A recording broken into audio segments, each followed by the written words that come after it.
Bismillahirrahmanirrahim. Assalamu alaikum. This is Rustam, and today's lecture is being recorded for BS English first semester students studying history of English literature.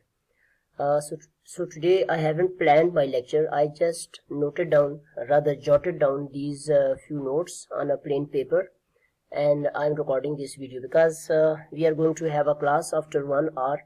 So I want to upload this video in order to provide basic information to students. Later on, I plan to record detailed lecture on 17th century English literature. 17th century was followed. It followed Renaissance period. So in 16th century, that is Elizabethan age, there was Renaissance in England, and just after that we are studying 17th century English literature. It is divided into two parts, as you can see here. This is part 1 and this is part 2. So how I have divided it, this is known as pre-restoration literature and restoration literature. So what is restoration? Actually, Charles I, who ruled England from 1625 to 1649, he was beheaded in 1649 after a civil war which started in 1642. Okay, I'm going to come back to it later on. But once he was beheaded, he was killed. So his son fled away to France, and he came back from France in 1660. Okay, that is known as Charles II. So here I forgot to mention Charles II somewhere here. So Charles II, that is son of Charles I, came back to England, and he was restored as King of England in 1660. So when he came back to England, this period is known as Restoration period, and this is pre-Restoration. Okay, or we can this 17th century first part is also known as Puritan Age or Age of Milton. So later I'm gonna explain these two terms, why they are called Puritan Age, why we call them Age of Milton. Actually, Milton was the greatest poet in this area, around about 50 or 60 years. So that's why this age is is named Age of Milton. And here, poet Dryden, he was the major figure in Restoration period. So this part is known as Age of Dryden. Okay, so 17th century has two subcategories or sub time slots. One is Age of Milton, another one is Age of Dryden, or Restoration, pre-Restoration or Restoration period, or Puritan Age. Now, Age of Milton or Puritan Age is further divided into two subcategories. This is the era of James I, who ruled England from 1603 to 1625, and then we have Charles I, 1625 to 1649. So James I period is known as Jacobean period, and Charles I period is known as Caroline period. So this is roughly speaking 50 years. And again here from 1660 to 1700 is known as another period known as Age of Dryden. So this whole is 17th century. Now Puritan poetry, why we call it Puritan? Actually, later on I'll explain that the Renaissance. Okay, let me scroll down. Here I wrote somewhere that you can see here Renaissance was sensuous and pagan. So it was a kind of there was no control. They were just, everybody was engrossed in sensuousness and fine arts, and now it needed some moral sobriety, and this moral sobriety was provided by Puritan movement. So Puritanism stands for austerity in life. Okay, जैसे उर्दू में हम कहते हैं सादगी. Okay, Puritanism, but its mild form is austerity or some moral sobriety. But its extreme form was that is complete ban over even the normal enjoyments of life, recreations of life. So it had two aspects. Okay, let's move back to this period. So in first, let's discuss Puritan poetry. Okay, the poetry in the age of Milton. So it is divided into three sub schools. Okay, Spencerian schools. These are the names of the poets. Let me magnify for you: Fletcher, Wither, and Drummond. So we won't discuss these three poets. They were not of much importance. Now, metaphysical school and then Cavalier school. Okay, metaphysical schools was very important school, and as you can see here, some names I have mentioned: John Donne, Herrick, Thomas Crew, Richard Crusher, Henry Vaughan, and George Hubbard. So these poetry of these poets is full of conceits, exaggerations. Okay, I'll explain these in another video. Quibblings about the meanings of words. There were certain debates about meanings of words, and display of learning was there, and far-fetched similes and conceits were there. So these are some of the traits found in the poetry of all these, particularly John Donne. Now, Cavalier school. Cavalier means supporters of Charles I, because there was a civil war, as I mentioned earlier, which started in 1642. So Charles I was a despot. He was a tyrant. His rule was tyrannical. So against him, Cromwell waged a campaign, and definitely Milton was on the side of Cromwell. So both Milton and Cromwell, they were champions of liberty, and they wanted they wanted to make Charles I realize that his rule was just a tyrannical rule.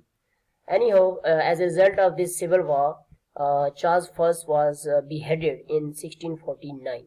So while this civil war was going on, which started from 1642 and lasted up to 1649, even after that, so during this war, there were some poets who were on the side of this Charles I, and this is known as Caroline period, and these poets were known as Cavalier school.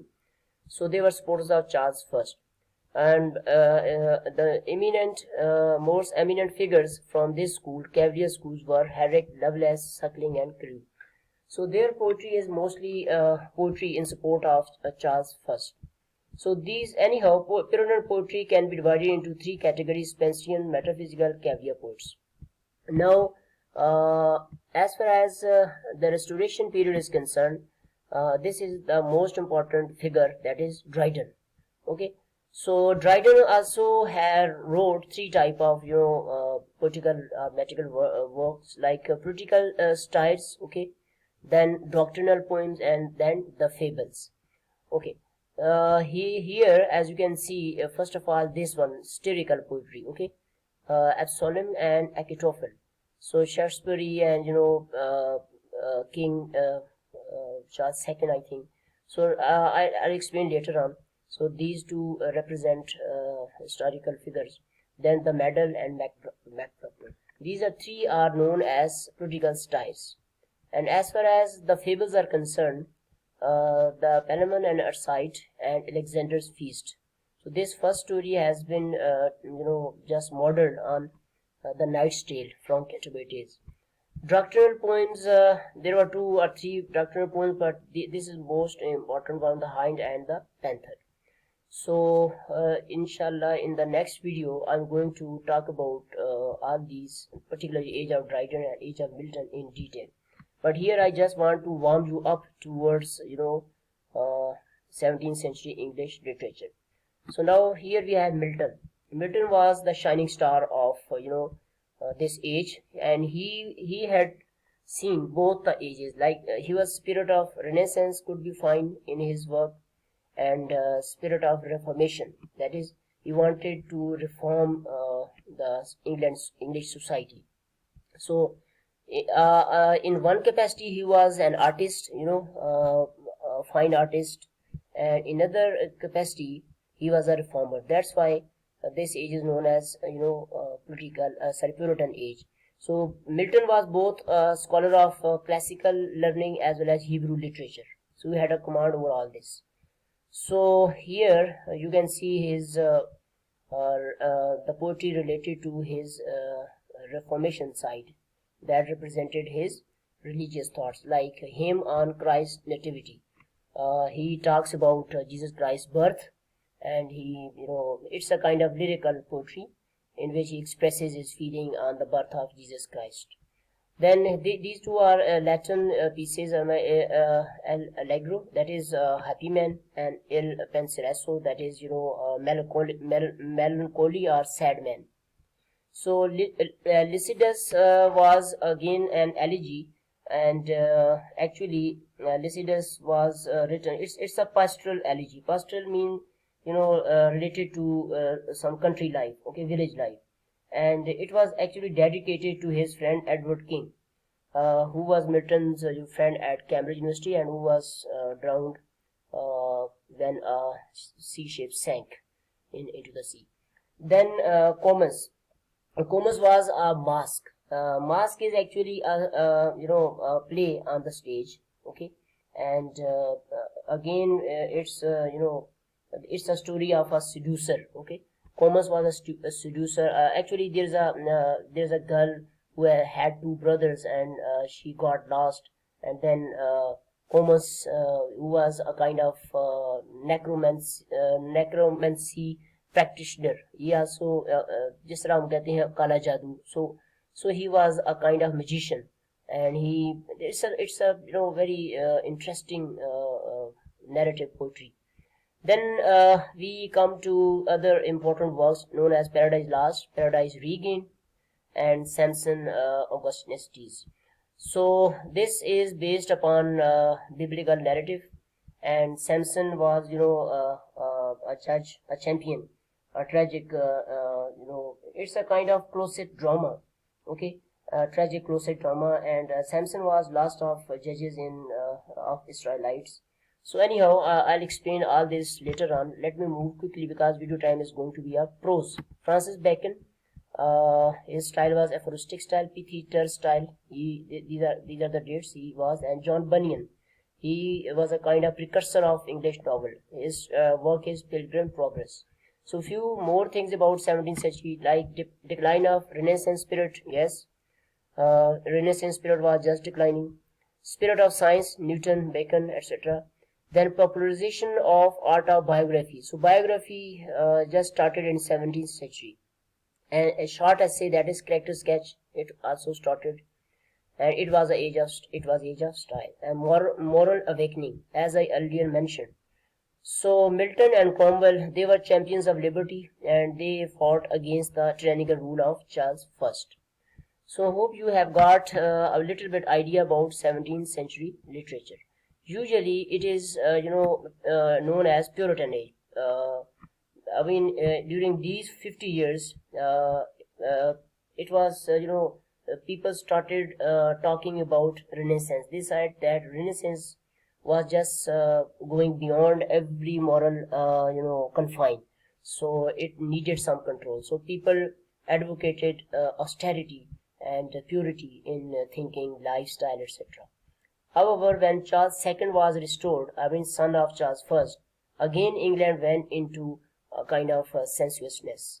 So inshallah, in the next lecture, I'll talk about features of Puritan poetry. Particularly, I'll discuss John Milton, and then John Donne, and at the end, age of Dryden. So these three names you must remember, BS students, that they relate to 17th century literature, English literature. That is age of Milton.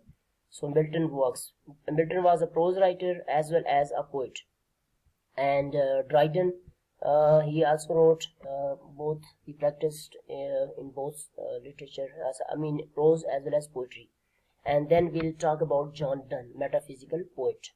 So even Francis Bacon, he was very popular as far as English essay is concerned. His essays are worth reading. Video time is going to be up. Thank you very much. Stay tuned for the next video in which we'll discuss all this in detail. Thank you very much.